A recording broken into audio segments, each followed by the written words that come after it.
लोग अफवाहों पर तुरंत यकीन क्यों कर लेते हैं? क्या आपने कभी सोचा है कि कोई भी रूमर जो है जंगल की आग की तरह क्यों फैल जाता है? चाहे किसी सेलिब्रिटी की मौत की खबर हो, किसी बैंक के बंद होने की हो या किसी बीमारी के चमत्कारी इलाज की।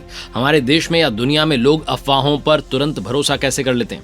सबसे बड़ी बात यह है कि लोग बिना जांचे परखे भरोसा क्यों कर लेते हैं? क्या लोग सच में इतने भोले हैं? नहीं, इसके पीछे दिमाग की साइकोलॉजी काम करती है। इस वीडियो में आपको समझाते हैं कि आखिर हमारा दिमाग अफवाहों पर इतना जल्दी भरोसा क्यों कर लेता है। आपको एक एक करके सारी बात डिटेल में पहुंचाते हैं। आप देख रहे हैं दुनियादारी, मैं हूं आरजे कार्तिक। तो सबसे पहले बात करते हैं 2023 की एक साइकोलॉजिकल स्टडी की। इस रिसर्च में पाया गया कि जो लोग जल्दी कंक्लूजन पर पहुंचते हैं, ज्यादा एंग्जाइटी फील करते हैं या अपनी सोच को बार बार चैलेंज नहीं करते, उनके फेक न्यूज और अफवाहों पर विश्वास करने की संभावना ज्यादा होती है। यानी समस्या सिर्फ इन्फॉर्मेशन की नहीं है, बल्कि हमारे दिमाग के सोचने के तरीके की भी है।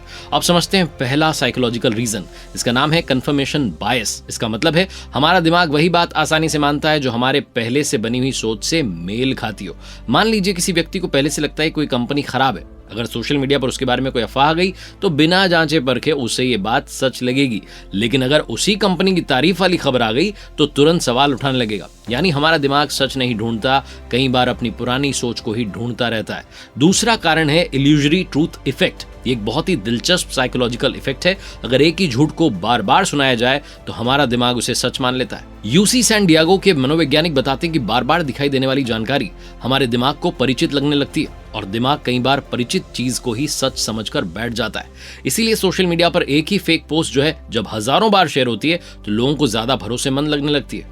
अब तीसरा कारण है इमोशन ओवर लॉजिक। यानी जब भी कोई न्यूज हमारी भावनाओं को छूती है तो हमारा दिमाग लॉजिक से पहले इमोशन पर प्रतिक्रिया देता है। सोचिए अगर कोई मैसेज आए कि आज रात 12 बजे से बैंक बंद हो जाएंगे, तुरंत पैसे निकाल लो। ऐसे समय में ज्यादातर लोग क्या करेंगे? घबरा जाएंगे और बाद में सोचेंगे कि खबर सच भी थी या नहीं। डर, गुस्सा, खुशी और हैरानी जैसी भावनाएं हमारे सोचने की क्षमता को कुछ समय के लिए कमजोर कर देती हैं। यही कारण है कि अफवाहें अक्सर भावनात्मक भाषा में लिखी जाती हैं। चौथा कारण है सोशल प्रूफ। हमारा दिमाग मानता है कि अगर बहुत सारे लोग किसी बात पर यकीन कर रहे हैं तो शायद बात सही होगी। मान लीजिए आपको व्हाट्सएप पर कोई मैसेज मिला और नीचे लिखा है इसे 5 लाख लोगों ने शेयर कर लिया। अब भले ही आपने खबर की जांच की हो या ना की हो, लेकिन सिर्फ इतनी जानकारी आपके दिमाग को ये फील करा सकती है कि बात तो सच होगी। यानी कई बार हम खबर पर नहीं बल्कि भीड़ पर भरोसा कर रहे होते हैं। अब पांचवा कारण है सोर्स निग्लेक्ट। इसका मतलब है कि हमारा दिमाग कई बार खबर तो याद रख लेता है, लेकिन ये भूल जाता है कि खबर आई कहां से। एक्सपर्ट्स कहते हैं कि लोग अक्सर कंटेंट पर ध्यान देते हैं, लेकिन ये नहीं देखते कि उसे किसने पोस्ट किया है और वो सोर्स भरोसेमंद है या नहीं है। यही कारण है कि फेक स्क्रीनशॉट, एडिटेड फोटो और नकली न्यूज चैनल के लोगों वाले पोस्ट इतनी तेजी से वायरल हो जाते हैं। अब जरा डेली लाइफ का एग्जांपल लेते हैं। मान लीजिए आपकी कॉलोनी में किसी ने कह दिया कि अगले महीने इस इलाके के सारे मकान टूट जाएंगे। किसी ने कोई सबूत नहीं देखा, लेकिन कुछ ही घंटों में पूरा मोहल्ला उसी बात पर डिस्कस करने लग जाएगा। अब हर नया इंसान यही सोचता है कि इतने लोग बोल रहे हैं तो बात तो सही होगी, जबकि शुरुआत सिर्फ हुई थी एक अफवाह से। यही अफवाह फैलने का साइकोलॉजिकल पैटर्न है। साइकोलॉजी ऑफ रूमर्स पर हुई रिसर्च बताती है कि जब लोगों के पास पूरी इंफॉर्मेशन नहीं होती और माहौल में अनिश्चितता या डर होता है, तब रूमर्स सबसे स्पीड से फैलते हैं। हमारा दिमाग अधूरी जानकारी को खुद पूरा करने की कोशिश करता है और वहीं से अफवाहें जन्म लेने लगती हैं।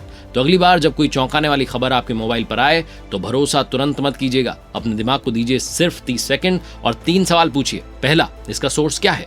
दूसरा, क्या किसी भरोसेमंद न्यूज संस्था ने यही खबर दी है? और तीसरा, क्या मैं इस खबर पर विश्वास इसलिए कर रहा हूं क्योंकि ये सच है या इसलिए क्योंकि मैं पहले से ऐसा मानना चाहता था?